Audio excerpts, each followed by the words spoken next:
Come on in. My name is Bill Tobin, and this is your Restaurant Leadership 365 Flash Briefing for Wednesday, January 20th, 2021.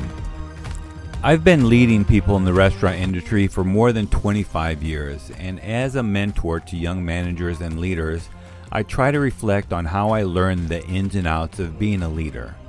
My hope is to accelerate their growth and minimize some of the mistakes people make.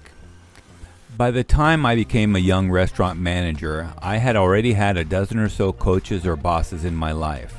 From my coaches in high school sports to my days as an enlisted soldier in the U.S. Army, to my days and nights working my way through college in the restaurant, I'd already seen very good and very bad leaders. In high school, there were some coaches that I liked better than others, but one was like a second father to me. In the Army and the military in general, you can't quit if you don't like your boss. Sure, there were several bosses from my active duty days that I didn't like, but surprisingly, there were more that I did like. There were some that took me under their wing and helped me develop as a young man.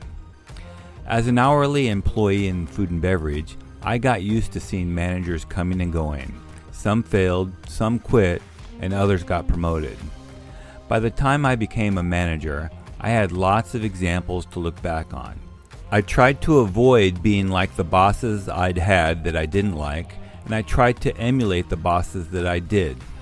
In difficult situations, I sometimes said to myself, what would Rob do? Or what would Mark do?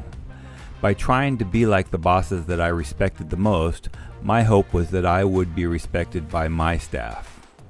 Though I haven't had a boss for a very long time, I still try to be a leader that I would respect if I worked for me. So your task for today? Reflect on the bosses and leaders that you've worked for and adopt some of the traits you liked about them. Now go make it happen. Do you have a comment or a tip for restaurant leaders? Text me at 808-201-0550 or find me at restaurantleadership365.com. This is Bill Tobin. Thanks for coming in. See you tomorrow.